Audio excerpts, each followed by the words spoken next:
Greetings, family. Bomani Tamba here, live on Revolutionary Cam here in ATL, Georgia. I'm with my good brother, Thutmose. Yes, family, and we're rocking the Africa for the Africans shirt. And today we're here to talk with you about the Black Panther movie, and we're here to give it a strong political analysis based on my brother Thutmose input. We both went to the theaters and saw the movies. Yes, we both spend the money to make white folks richer than they already rich. Just like sometimes you gotta sacrifice for y'all. Yeah. Sacrifice for y'all African people. Just like you were going so crazy, I had to go see why you had lost your mind about what something Hollywood done did.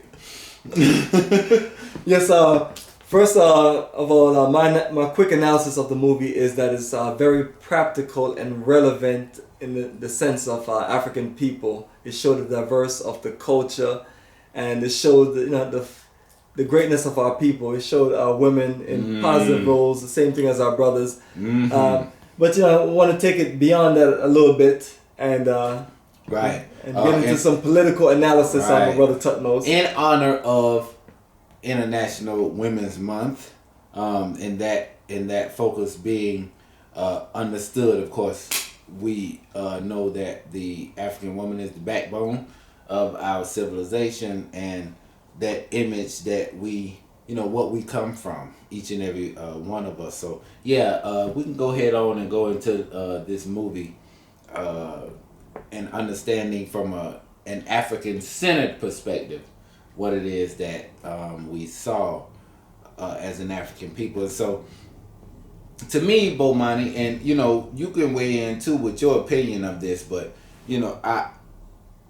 African people are very, of course, emotional and spiritually based. Not emotions out of just being emotional, but we use that's a part of our spiritual strength.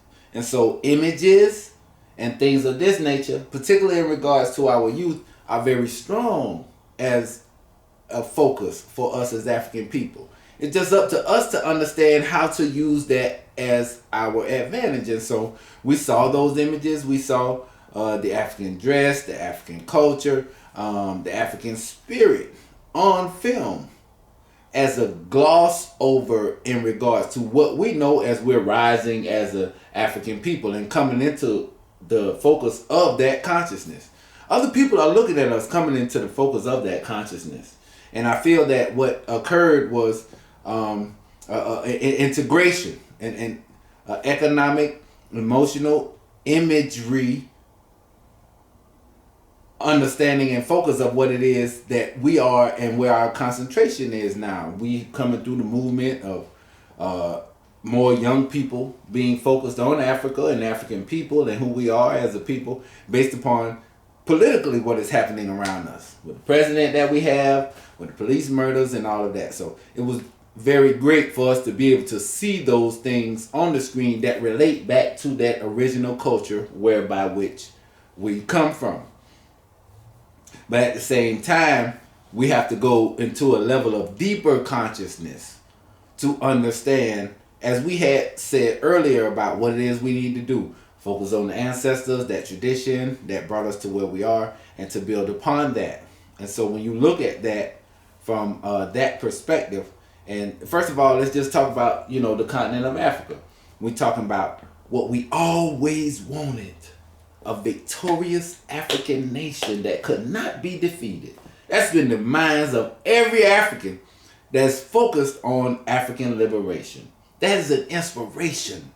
That is something that draws something from deep within us, of pride and dignity. And we want that. And there are people who are in charge of the images. It's just dangling in front of us like a carrot. You want it, but you know it don't exist nowhere on the earth. Even in the greatest African countries.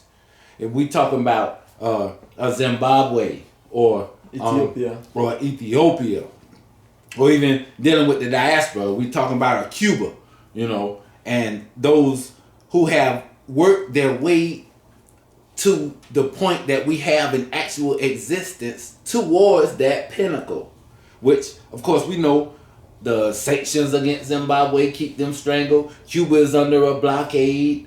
Ethiopia has trouble politically focused. Their president just resigned. last month, Haile Mariam, because of an internal conflict that is there based on that history of that victorious African nation, the one that we always focused upon. And so, like I said, we have people that are in charge of this image. We know it doesn't exist, but we want it. So we see it. You're going to react to that. You're going to feel pride in that. That's why we have to deal with the fact and be, not try to go so much on the attack in regards to it, because we know that there are people in our community of African descent that have not gotten to the level of consciousness where maybe we are. And maybe that could be the introduction to it. So at one aspect, we have to have compassion in regards to our people that we know are on that level, right? But at the same time, we have to know and be able to make a political, analytical analysis of what it is actually from the highest level of consciousness that we're able to attain, and look at it from the overall perspective and not just what those images are. And so when we look at the movie, we see it, we see those images, we see those warrior women. I mean, oh my God. Awesome. What there is no greater way to attract, based upon consciousness, a righteous aspect of struggle that comes from the truth of who we are, the homies. But what people don't know about those sisters right now in Angola who are fighters, that's the best that we got on the continent I've seen. I mean, and there's a reason why Angola was able to win that war of liberation, Kuto Kunavale, that we had discussed also 14 years ago, that victorious war in Angola that brought about their liberation, that was assisted by the Cubans. And so you dangle that out there, the warrior women, and as the African woman is, I mean, to me, that was the greatest aspect of that movie that was shown. The African woman, her loyalty, even when the crown had been usurped by what she knew wasn't right, still being loyal to it. That's the matriarchy that we come out of, that is a part of African culture. And so that was implemented, and as a lot of times as it is in real life, the focus was on the male characters and that contest of the African males. It was almost like a super hyped up African covered fight on the plantation. Right? When they bring the two biggest Africans out there to fight each other. You know what I mean? And because we've been politicized based upon what we've been used to looking at, using this technology on YouTube, the little debates and, keyboard wars between people. Debates and keyboard wars. That's happening. Getting us focused on that, putting males against each other, then using that focus of imagery of African people, that's our focus, and making that play out on the screen. Buttressing it with the African woman that's always buttressed our society and her emotions in the background, seeing what was happening to T'Challa at the hands of Killmonger. Right? Drawing all of that in.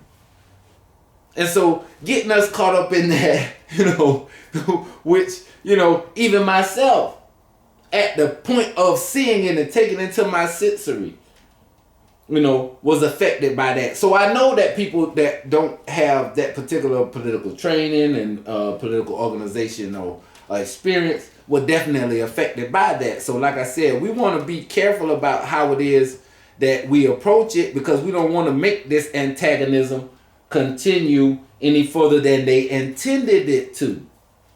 But like I said, at the same time, we have to realize what it is that's happening. So you got this guy, the Panther, coming from that victorious tradition of African struggle, which we've had before, with Ethiopia, and as we said, with Kemet, Nubia, even our colonies outside of it, with the Dravidians in India before the invasions, all the way to China. We've had it, but we don't have it now. So like I said, it's a dangling carrot. So you have T'Challa, and people talking about, well, T'Challa was Martin Luther King, and don't be making me laugh, Bomani.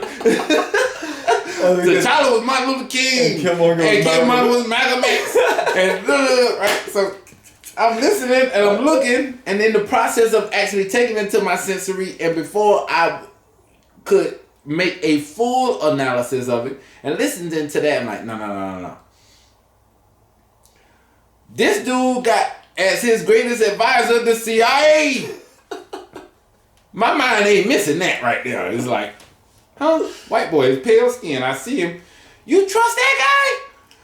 What happened in the other Marvel movie? What happened in the other Marvel movie was because he had, and Captain America, his shield was made out of vibranium. So they had already penetrated, and all these other aspects of it that's getting us thinking about a damn cartoon fantasy world.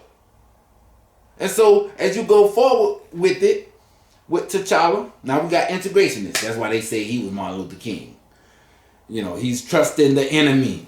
And in a minute, we'll talk about the reality of Black Panther and what it means. And on the other hand, we have us.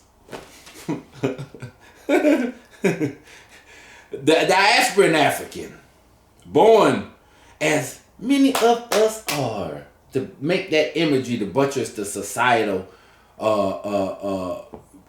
journalistic aspect that they give to us. The young black male without the male figure in his life, right. And all of that, right? To try to relate it directly to us.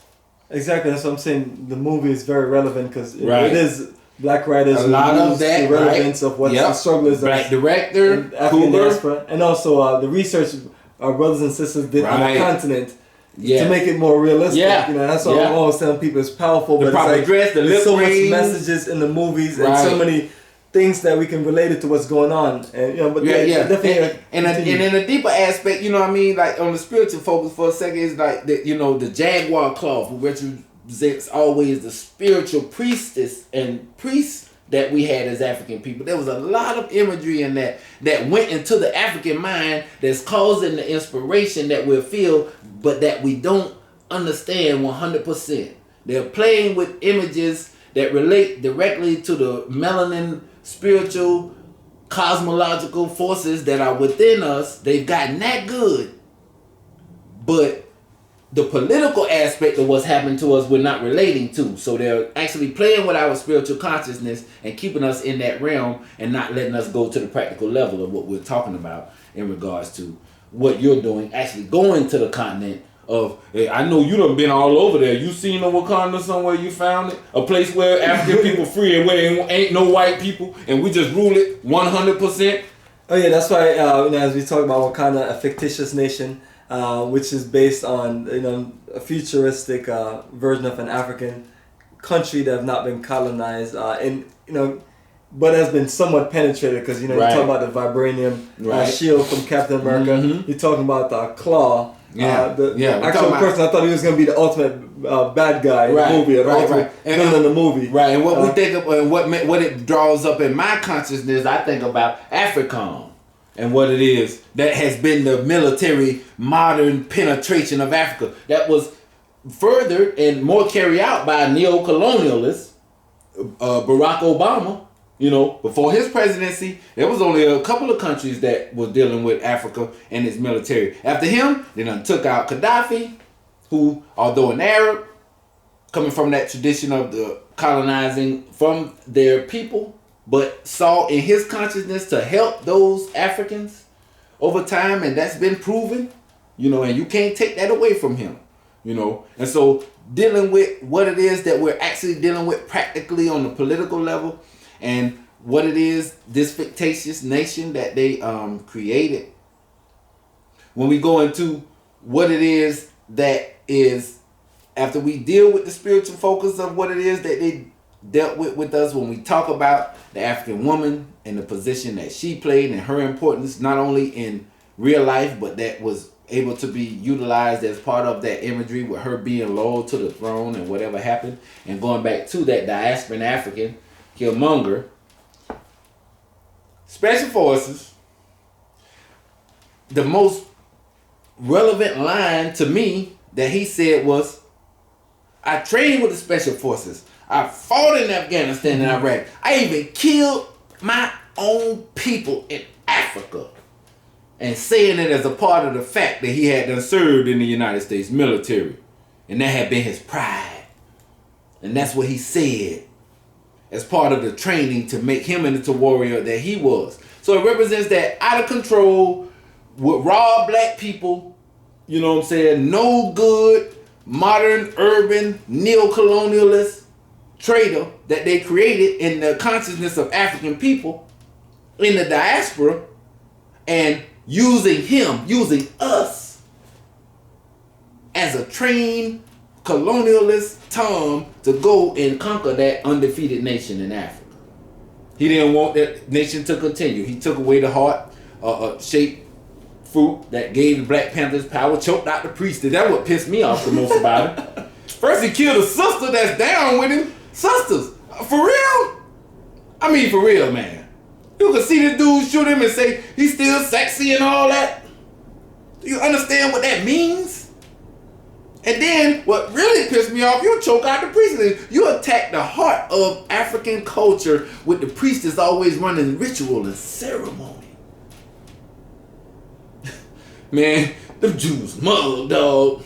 They play some serious games. Yeah, absolutely. So, you know, we see in movies as, you know, even so we're told our people wrote the movie. I'm sure aspect, you know, I'm always calling it the sign off that white folks have to do. Right. They have to also go in and tamper. First, you know, they have to always show the good white man. Gotta prove it to them. Which was the CIA agent. Think about how and then to balance it out, they showed the bad white guy, which is Claw. You know, right. to make it, you know, to balance it out. To balance it out.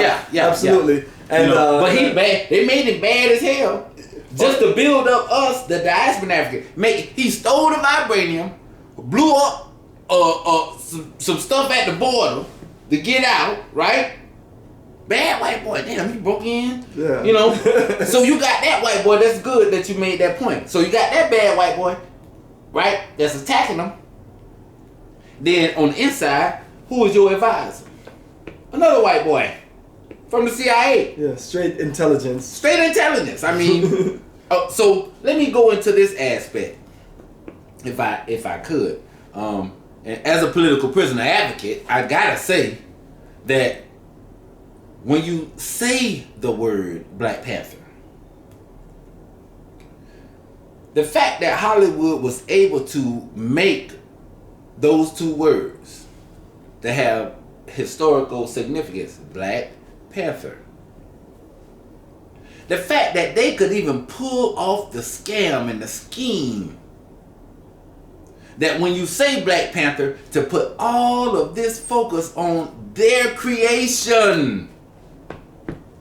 And very few people mention the actual Black Panthers that in this land where we are, in the United States, that fought for your liberation, where that organization origination is. That's the greatest magical trick of it all.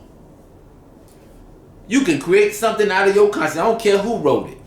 It don't matter if black people wrote it at that aspect, because if you can look at yourself and the history of who you are and call Assata Shakur's name, or listen to Tupac music, who was Matulu's son, or if you know the history of this brother, Jalil Mutakim, his great volume of work here, We Are Our Own Liberators.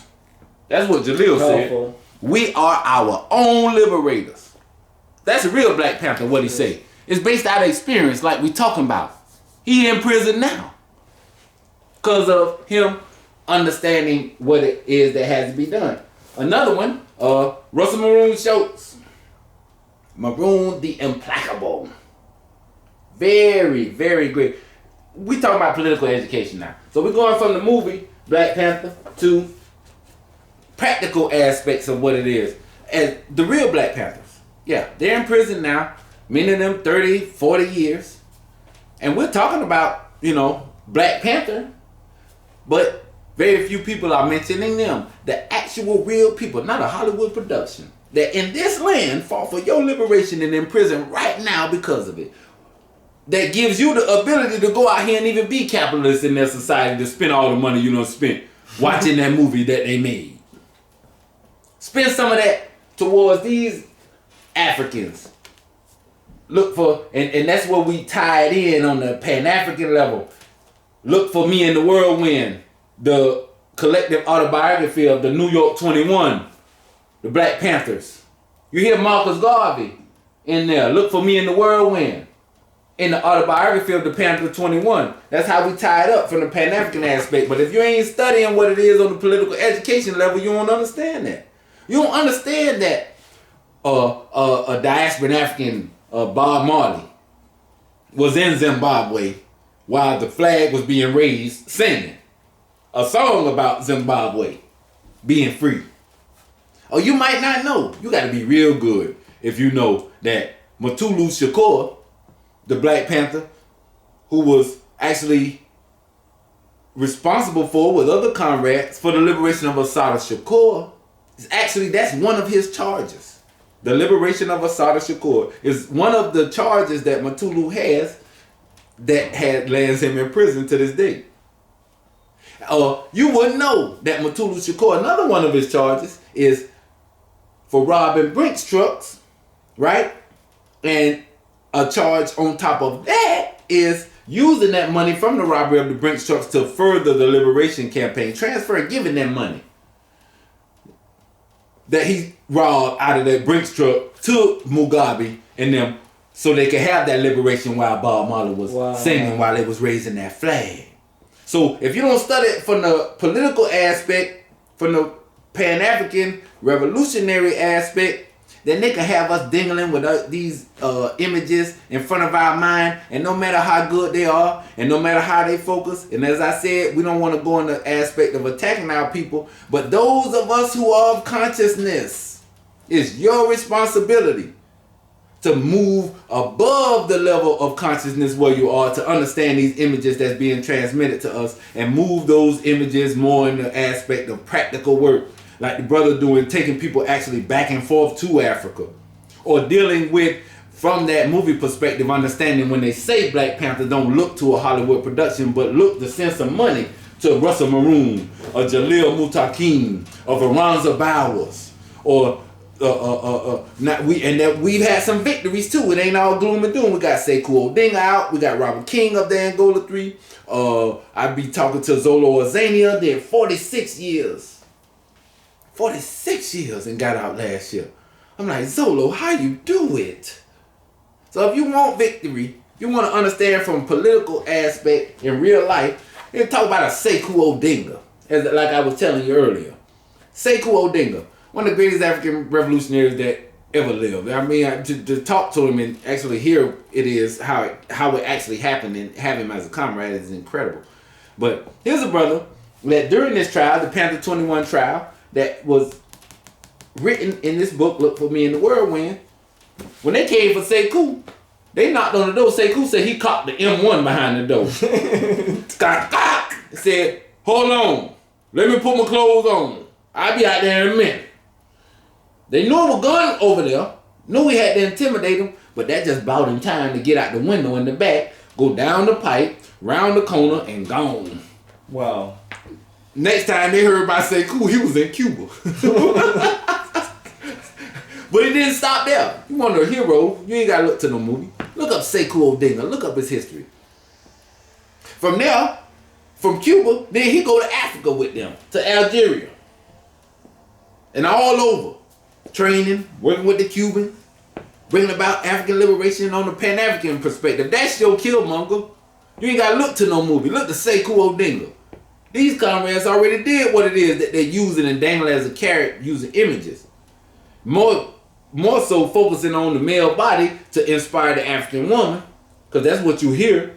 You know, she looking for her Heru or hero. They providing it. But you ain't got to look that far. Look to these comrades that done actually did it. And so Sekou, while he in Algeria, going down there, helping with the Congo wars, and out East Africa, the Kenyan, the Mau Mau, right? Out helping out with Sekou Touré you know, and Kwame Nkrumah. Then had enough wherewithal to say, oh my God, they got my sister. Well, Sekou, you out of the country. You probably shouldn't go back. Man, hell with that. They got my sister, I'm going back in there. And so come from an African liberation perspective, he went from domestic to international and then back to domestic again, came back in the country. Him and Matulu go get Auntie Asada. Got some white girls with him to cover it up. You know? So you want a hero, look up Sekou Odinga. And his queen, the queen, Keone. You know, so we can look at it from a practical perspective and not be used and have these images. Look at the real history. If you're going to look at something that they created, look at the real history of Black Panther and what that means. And those comrades that's still behind enemy lines right now. You know, provide some material support to them. Write a letter to Mumia, you know. Write a letter and send some money to Rochelle McGee, you know, the one who, with the Jonathan Jackson, George Jackson's brother, liberated the comrades in Marin County Courthouse, California, you know. Look at what it is that you could do practically when you're being used far as the images is concerned, and let that be the impetus to further your knowledge in that aspect and not just lay back on what it is that they've created for us to spend money on and be inspired to be African people. Don't let it be from them. Take it from there. They ain't attacking you, ain't saying that you shouldn't take your children to see it, but just let that be the beginning. Further it from there. Not only stopping with the history of once you say, okay, that Black Panther, brother said, let me write the real Black Panthers. And I look them up, go to Free 'em All, FREEEMALL.org, and look up each address of those political prisoners, those ex-Black Panthers. You can find it there. So that's the movie. That's what it is that we want to analyze, and we can go into some more details of that. But let's keep it right there and go on to some more aspects of struggle that it is that we want to deal with our people. Absolutely, family. Thutmose, appreciate the in-depth analysis of the movie, and we're doing our best, family, to not give you just a whole lot or too much. It's just really just to let you politically analyze it. But continue and, with the series of our brothers what and sisters know that.